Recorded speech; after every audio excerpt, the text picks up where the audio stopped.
नमस्कार, जोहार। मैं याचना जायसवाल, आप देख रहे हैं न्यूज झारखंड। चलिए जानते हैं सुबह से लेकर शाम तक की झारखंड की तमाम बड़ी खबरों को। झारखंड विधानसभा के शीतकालीन सत्र का आखिरी दिन विपक्ष ने छात्रवृत्ति और धान खरीद को बनाया मुद्दा। सरकार पर उठे कई सवाल।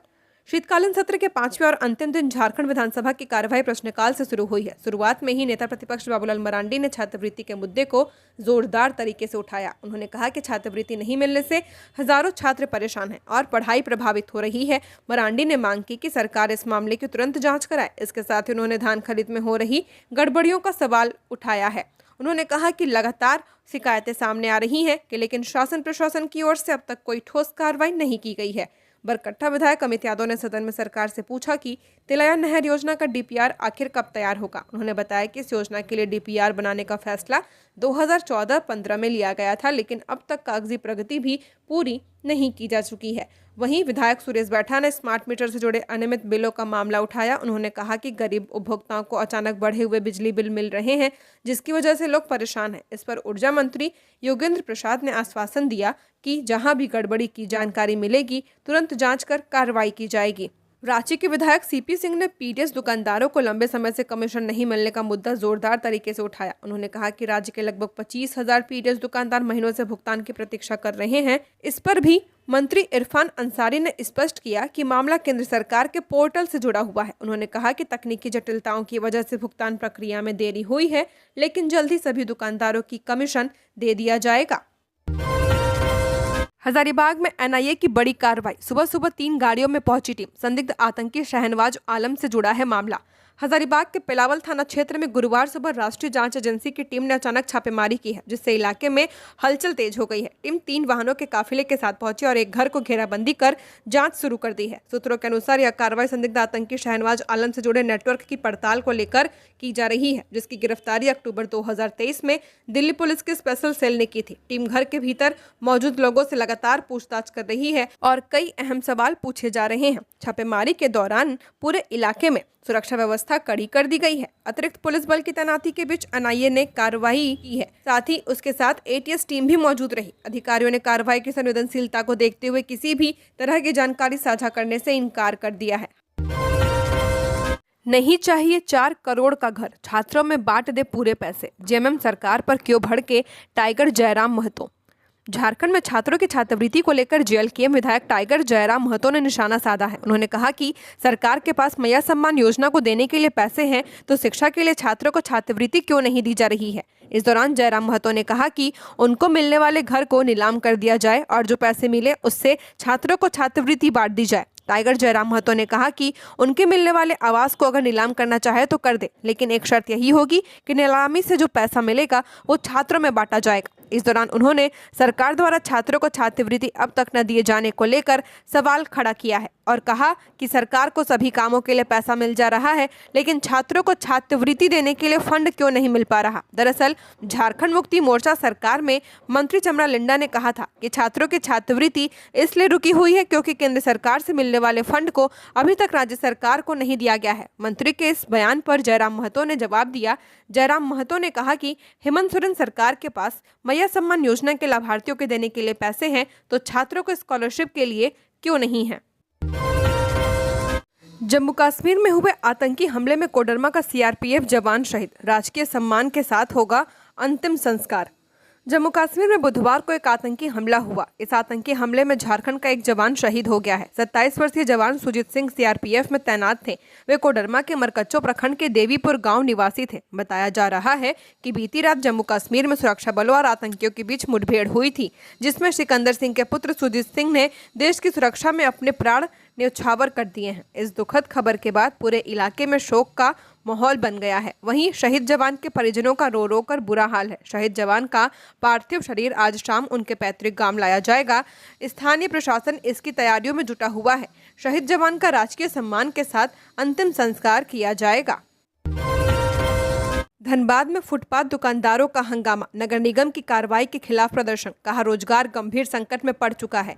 धनबाद में फुटपाथ और सड़क किनारे छोटे कारोबार करने वाले दुकानदारों ने गुरुवार को नगर निगम कार्यालय के बाहर प्रदर्शन किया है। प्रदर्शनकारी नगर निगम द्वारा बिना पूर्व सूचना दिए उनकी रेहड़ियों और छोटे स्टॉल हटाने की कार्रवाई का विरोध कर रहे थे, जिससे उनका रोजगार गंभीर संकट में पड़ चुका है। दुकानदारों ने आरोप लगाया कि नगर पालिका उन्हें न तो व्यवस्थित तरीके से काम करने दे रही है और न ही कोई वैकल्पिक स्थल उपलब्ध करा रही है। उन्होंने बताया कि हाल ही में धया क्षेत्र में कई दुकानदारों के साथ अधिकारियों ने दुर्व्यवहार किया था और उनकी रेहड़ियों को नुकसान पहुंचाया था। इसी के विरोध में सैकड़ों फुटपाथ व्यापारी निगम दफ्तर के बाहर एकत्र हुए हैं और अपनी मांगों के समर्थन में नारेबाजी की है। आज से 3 दिन कनकनी वाली ठंड से राहत। झारखंड के आधे से ज्यादा हिस्से में रहेगा कोहरा। रांची और आसपास मौसम सामान्य रहेगा।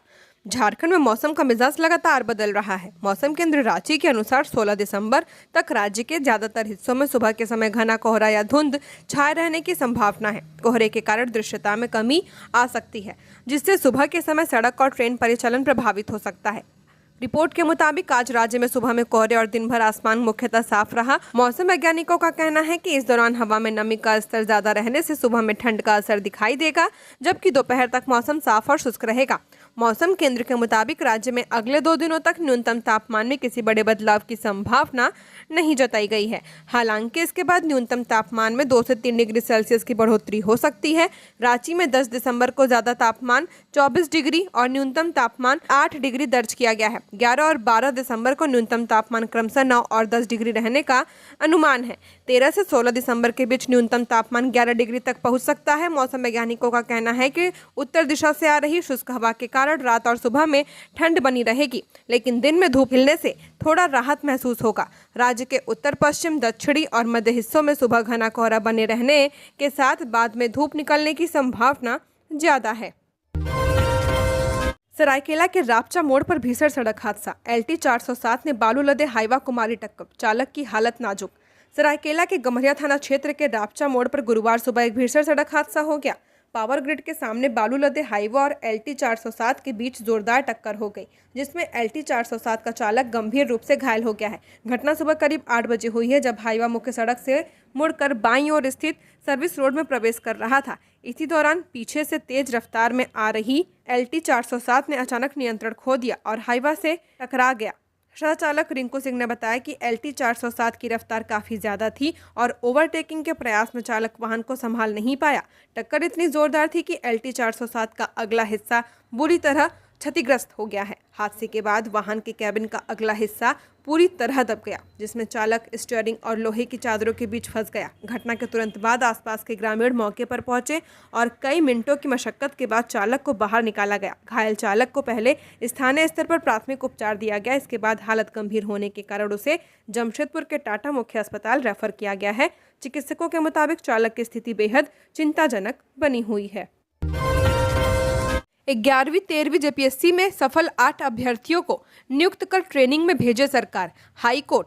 झारखंड हाईकोर्ट ने गुरुवार को 11 से 13वीं JPSC परीक्षा में पास होने के बावजूद नियुक्ति प्रक्रिया से बाहर किए गए 10 सफल अभ्यर्थियों की याचिका पर सुनवाई की है। इस दौरान हाईकोर्ट ने राज्य सरकार को याचिका दायर करने वाले 8 अभ्यर्थियों को तुरंत नियुक्त कर उनकी ज्वाइनिंग कराते हुए ट्रेनिंग पर भेजने का निर्देश दिया है। इस मामले की सुनवाई हाईकोर्ट के न्यायाधीश जस्टिस आनंदा सेन की अदालत में की गई है। इस संबंध में सफल अभ्यर्थी जितेंद्र रजक, सूरज कुमार यादव, नीरज कुमार, आशुतोष कुमार, सुदीति सुमन, रूपाली रोशन, सूरज कुमार और रुपेंद्र प्रसाद ने याचिका दायर की थी। प्रार्थियों की ओर से अधिवक्ता अमृतांश वत्स ने बहस की। उन्होंने कोर्ट को बताया कि आयोग ने 10 अभ्यर्थियों को यह कहते हुए बाहर कर दिया था कि हाईकोर्ट के एक अन्य मामले में 9 सीटें आरक्षित रखी गई हैं, जबकि जिन 8 अभ्यर्थियों ने कोर्ट का दरवाजा खटखटाया है वे मेरिट लिस्ट में काफी ऊपर है और अपने अपने वर्ग में उच्च अंक प्राप्त कर चयनित हुए थे। अधिवक्ता ने तर्क दिया कि यदि सीट आरक्षित रखनी थी तो कम अंक वाले अभ्यर्थियों को रोका जाना चाहिए था, न कि ज्यादा अंक लाने वाले प्रार्थियों को। धनबाद के पुलिस थाना में जान का खतरा, शिफ्ट करने की चल रही कवायद। धनबाद के केंदुआड़िया क्षेत्र में पिछले 10 दिनों से एक परित्यक्त कोयला खदान से जहरीली गैस का रिसाव हो रहा है, जो अभी भी जारी है। जिला प्रशासन, बीसीसीएल, सिम्फर, डीजीएमएस और एनडीआरएफ की टीमें मिलकर गैस रिसाव पर नियंत्रण करने का प्रयास कर रही हैं। आम लोगों को नुकसान न हो, इसके लिए राहत शिविर की व्यवस्था की गई है और प्रभावित परिवारों को सुरक्षित स्थानों पर पहुंचाया जा रहा है। चूंकि जहरीली गैस का रिसाव केंदुड़िया थाना परिसर से काफी नजदीक हो रहा है, इसलिए थाना भी इसकी चपेट में आ चुका है। थाना प्रभारी से लेकर वहां तैनात सभी पुलिसकर्मियों के स्वास्थ्य पर खतरा बना हुआ है। पुलिसकर्मियों की सुरक्षा को देखते हुए केंदुड़िया थाने को दूसरी जगह शिफ्ट करने की प्रक्रिया शुरू कर दी गई है। इस संबंध में नया स्थान चिन्हित करने का काम पुलिस विभाग कर रहा है। एसएसपी प्रभात कुमार ने कहा कि केंदुड़िया क्षेत्र में गैस रिसाव एक सप्ताह से ज्यादा समय से जारी है। जिला प्रशासन और बीसीसीएल मिलकर इसे रोकने के हर संभव उपाय कर रहे हैं। मुंबई में मछली पकड़ने गए नाव से गिरा धनबाद का मजदूर, समुद्र में डूबकर मौत, घर में मातम, पत्नी और बच्चे सदमे में। महाराष्ट्र के मुंबई में ठाणे के नजदीक समुद्र में हादसे के दौरान धनबाद के टुंडी के मजदूर की मौत हो गई है। टुंडी थाना क्षेत्र के लोधरिया बावरी टोला निवासी 34 वर्षीय प्रवासी मजदूर जगन्नाथ बावरी की महाराष्ट्र के ठाणे में मछली पकड़ने के दौरान दर्दनाक मौत हो गई। घटना मंगलवार दोपहर की है, जब जगन्नाथ समुद्र में मछली मारने के लिए निकली समाधान बोट कंपनी की नाव पर काम कर रहा था। अचानक संतुलन बिगड़ने से वह बोट से समुद्र में गिर पड़ा और तेज लहरों में डूब गया। हादसे के समय अन्य मजदूरों ने उसे बचाने की कोशिश की, लेकिन सफलता नहीं मिल पाई। देर रात कंपनी की ओर से फोन पर जगन्नाथ की मौत की सूचना उसके परिवार वालों को दी गई, जिसके बाद घर में कोहराम मच गया। उसकी पत्नी सावित्री देवी, 10 वर्षीय बेटा राज और 8 वर्षीय शिवम का रो रो कर बुरा हाल है। वहीं वृद्ध मां बुनी देवी बेसब्री से बेटे के पार्थिव शरीर के घर पहुंचने का इंतजार कर रही हैं। जगन्नाथ करीब 9 सालों से समाधान बोट कंपनी में काम कर रहा था। 3 माह पहले वह अपने छोटे भाई को भी इसी कंपनी में काम दिलाने के लिए साथ ले गया था। जन्म प्रमाण पत्र में अब बच्चे का नाम दोनों भाषाओं में। रांची में जन्म प्रमाण पत्र प्रणाली में बड़ा बदलाव किया गया है। अब बच्चों के नाम अंग्रेजी के साथ हिंदी में भी दर्ज किए जाएंगे। इस बर्थ सर्टिफिकेट अपडेट से स्कूल नामांकन, आधार कार्ड, पासपोर्ट और कई सरकारी योजनाओं में सत्यापन की प्रक्रिया आसान हो जाएगी। ग्रामीण इलाकों में जहां सेविका, सहायिका व सहिया जन्म प्रमाण पत्र के आधार पर सत्यापन करती हैं, उन्हें इसका सीधा लाभ मिलेगा। केंद्र सरकार के पोर्टल अपडेट के बाद रांची नगर निगम आवेदकों को अंग्रेजी में हिंदी नाम वाले प्रमाण पत्र जारी कर रहा है, लेकिन कई मामलों में ऑटोमेटिक हिंदी नाम चयन से समस्याएं बढ़ रही हैं। बच्चे के अंग्रेजी नाम की स्पेलिंग सही होने के बावजूद हिंदी नाम गलत दर्ज किया जा रहा है। नाम प्रविष्टि के दौरान सिस्टम अंग्रेजी अक्षरों के आधार पर खुद ब खुद हिंदी में रूपांतरण कर देता है। नगर निगम के अनुसार तकनीकी गड़बड़ी को पहचानने और सुधारने के लिए टीम तैनात की गई है। अधिकारियों का कहना है कि शीघ्र ही पोर्टल को इस तरह अपडेट किया जाएगा कि हिंदी नाम मैनुअल सुधार के विकल्प के साथ आए। गलत हिंदी नाम दर्ज होने पर अभिभावकों को संशोधित प्रमाण पत्र के लिए दोबारा आवेदन करना पड़ रहा है। नगर निगम इसे तकनीकी त्रुटि बताते हुए विशेष काउंटरों पर त्वरित सुधार प्रक्रिया शुरू करने की तैयारी कर रहा है। रांची से लखनऊ के लिए शुरू होगी ट्रेन, अब प्रतिदिन चलेगी राजधानी एक्सप्रेस, रेल मंत्री ने दी सहमति।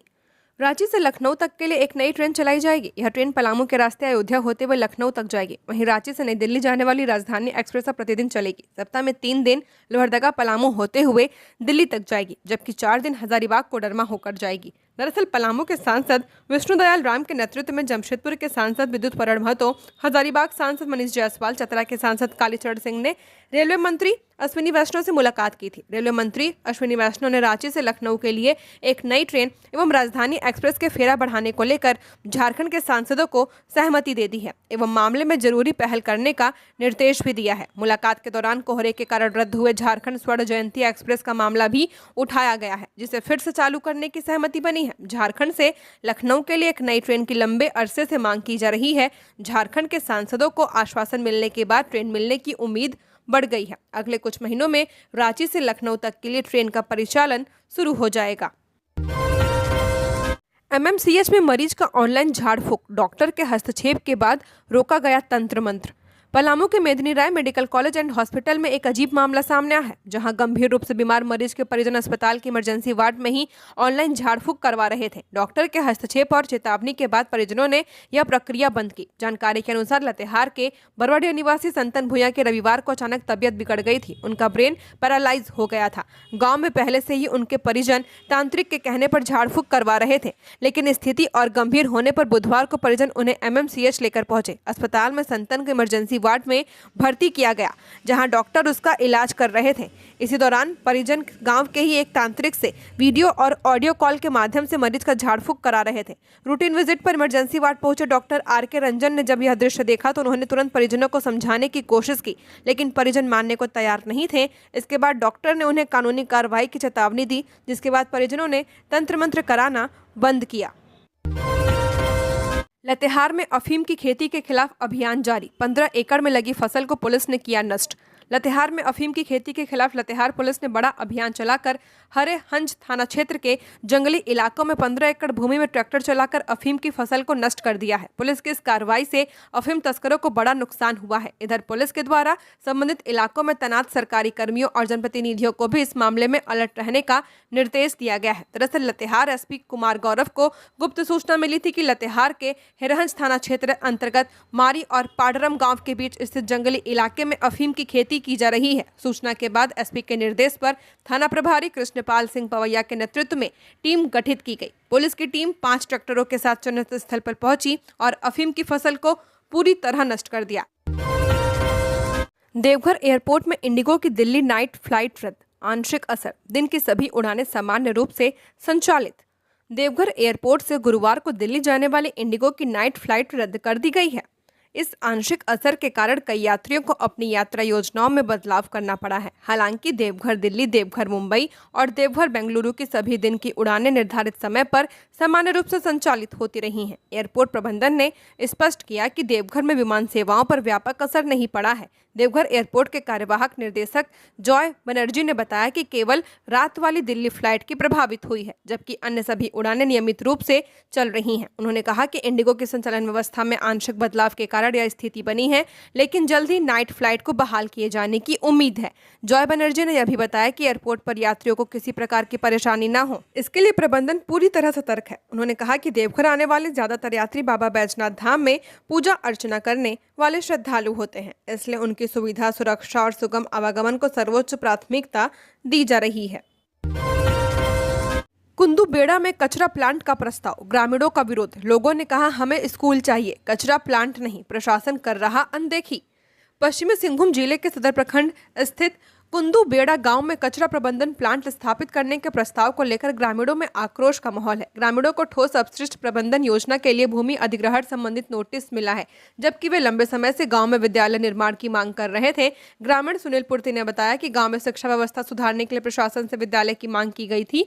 हालांकि अपर उपायुक्त के माध्यम से अंचल अधिकारी द्वारा नगर विकास एवं आवास विभाग के लिए 3 एकड़ भूमि की मांग की गई है, जिसमें कचरा प्लांट स्थापित करने की योजना है। इस नोटिस के बाद ग्रामीणों में नाराजगी बढ़ गई है। गुरुवार को बड़ी संख्या में ग्रामीण एकजुट हुए और जोरदार विरोध प्रदर्शन किया है। प्रदर्शन में महिलाएं, पुरुष और बच्चे सभी हाथों में तख्तियां लेकर नारे लगाते दिखे हैं। ग्रामीणों ने स्पष्ट कहा, हमें स्कूल चाहिए, कचरा प्लांट नहीं। गांव में गंदगी फैलाने वाले किसी भी योजना को स्वीकार नहीं करेंगे। उनका आरोप है कि प्रशासन उनकी बुनियादी मांगों की अनदेखी कर रहा है। रिम्स ओपीडी में बढ़ी भीड़, डॉक्टर ने दी चेतावनी, ठंड में बच्चों के पाचन तंत्र को ऐसे बचाएं।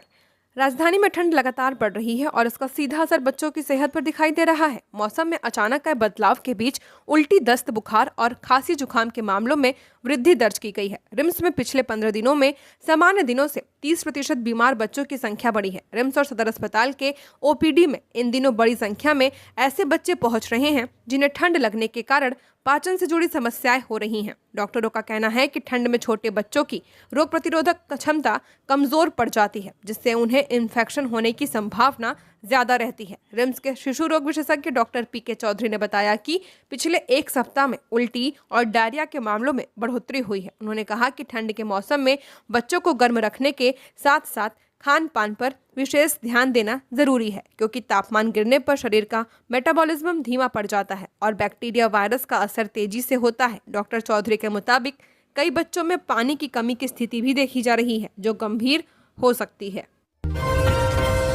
कारोबारी विनय सिंह की पत्नी की तलाश में एसीबी का दिल्ली में छापा, पुत्र मिला। भूमि घोटाले के आरोपी ऑटोमोबाइल कंपनी नेक्सोजन के मालिक विनय सिंह की पत्नी स्निग्धा सिंह की तलाश में झारखंड की एंटी करप्शन ब्यूरो की टीम दिल्ली में छापेमारी कर रही है। यह छापेमारी भारत सरकार के एक संयुक्त सचिव स्तर के बसंत विहार स्थित आवास में की गई है। छापेमारी सुबह के 4 बजे की गई थी।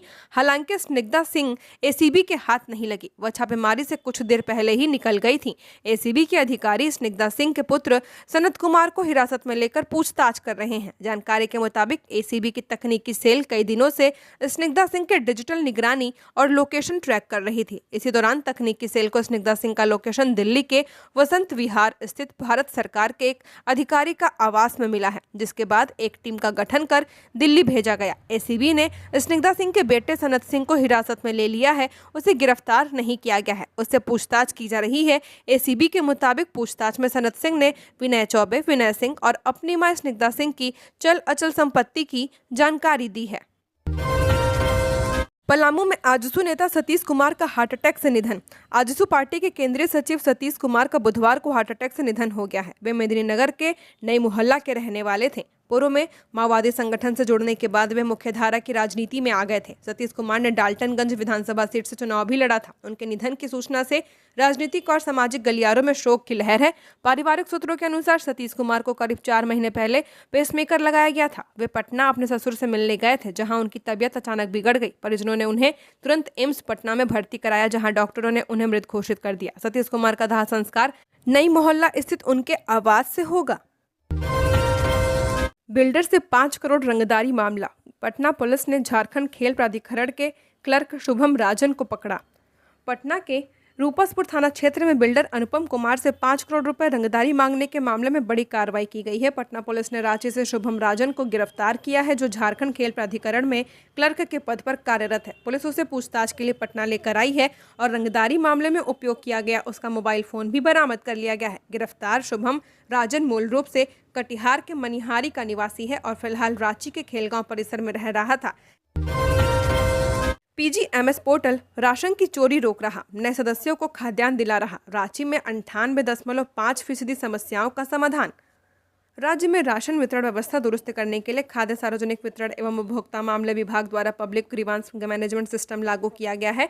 इसके तहत राज्य भर में आने वाली शिकायतों का निपटारा हो रहा है। नवंबर माह में राज्य भर से आई 92.29% शिकायतों का समाधान किया गया है। वहीं रांची की बात करें तो एक माह में कुल 765 शिकायतें दर्ज कराई गई थी। इनमें से 754 का समाधान हो चुका है।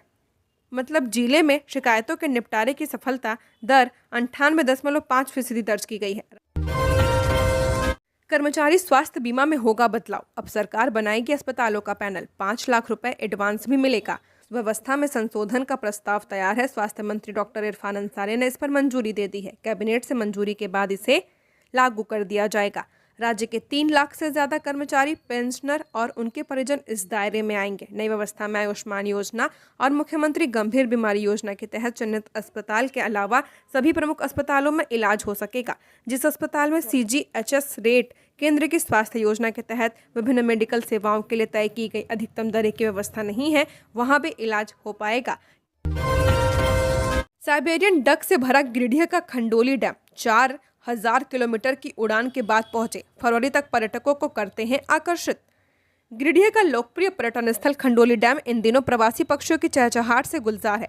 सर्दियों की शुरुआत होते ही साइबेरियन डक समेत कई विदेशी पक्षियों ने यहां डेरा डाल दिया है। हर साल की तरह इस बार भी करीब 4000 किलोमीटर का कठिन सफर तय कर ये पक्षी खंडोली के शांत और स्वच्छ जलाशय में पनाह ले रहे हैं। सुबह की रोशनी में जब ये पक्षी झील की लहरों के बीच उड़ान भरते हैं तो नजारा किसी प्राकृतिक उत्सव जैसा मनमोहक हो उठता है। साइबेरिया में सर्दियों के दौरान तापमान -30 डिग्री तक गिर जाता है। झीलें जम जाती हैं और भोजन का गंभीर संकट उत्पन्न हो जाता है। ऐसे में ये पक्षी गर्माहट और भोजन की तलाश में एशिया के अपेक्षाकृत गर्म क्षेत्रों की ओर बढ़ते हैं। दिसंबर से फरवरी तक ये खंडोली डैम में निवास करते हैं। जैसे ही साइबेरिया में बर्फ पिघलने लगती है, ये अपने मूल घर की ओर वापस लौट जाते हैं। इस बीच खंडोली का शांत वातावरण, स्वच्छ जल और पर्याप्त भोजन इन्हें लंबे प्रवास के लिए सुरक्षित और अनुकूल आश्रय देता है। अब तक खंडोली और आसपास के जल क्षेत्र में 82 से ज्यादा प्रवासी और स्थानीय पक्षी प्रजातियों की मौजूदगी दर्ज की जा चुकी है।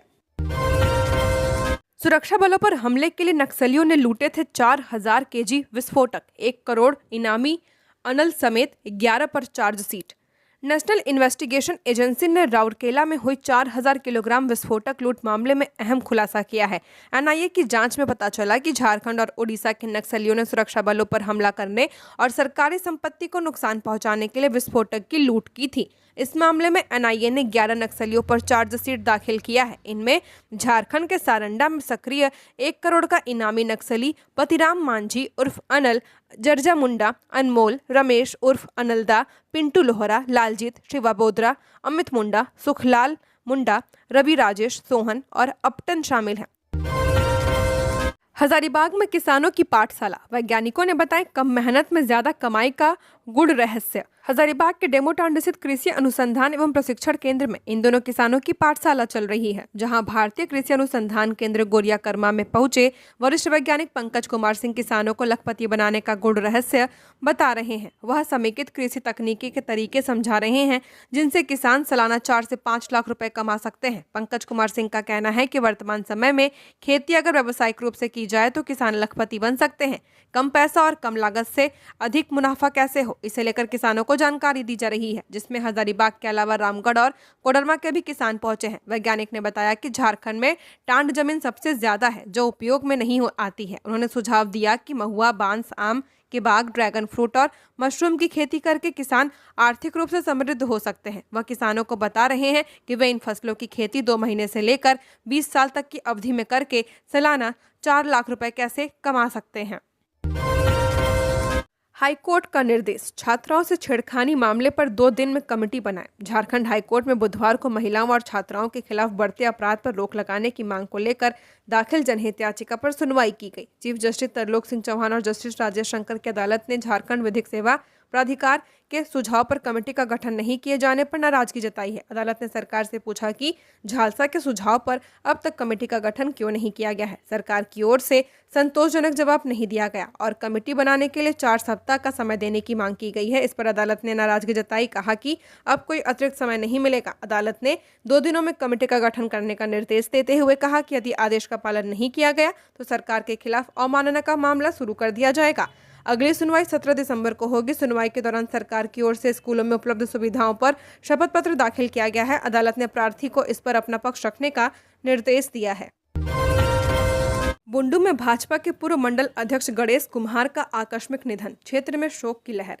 भारतीय जनता पार्टी के पूर्व मंडल अध्यक्ष, जिला मंत्री एवं नवरात्रि मंदिर के अध्यक्ष गणेश कुम्हार के आकस्मिक निधन की खबर से पूरा क्षेत्र गहरे शोक में डूब चुका है। मिली जानकारी के अनुसार उनका आज रिम्स रांची में उपचार के दौरान निधन हो गया है। यह समाचार आते ही राजनीतिक, सामाजिक एवं धार्मिक संगठनों में शोक की लहर फैल गई है। गणेश कुम्हार अपने सरल स्वभाव, मिलनसार व्यक्तित्व और समाज सेवा के प्रति समर्पण के लिए हमेशा याद किए जाएंगे। संगठन में उनकी सक्रिय भूमिका और वर्षों तक किए गए योगदान ने उन्हें एक सम्मानित स्थान दिलाया था। उनके निधन को क्षेत्र के लोगों ने अपूरणीय क्षति बताते हुए गहरा दुख व्यक्त किया है। स्थानीय नेताओं, सामाजिक कार्यकर्ताओं एवं आमजनों ने उनके निधन पर शोक व्यक्त करते हुए कहा कि गणेश कुमार का जाना समाज के लिए बड़ी क्षति है, जिसे भर पाना मुश्किल होगा। सभी ने ईश्वर से दिवंगत आत्मा की शांति और शोक संतप्त परिवार को इस कठिन समस्या में शक्ति एवं धैर्य प्रदान करने की प्रार्थना की है।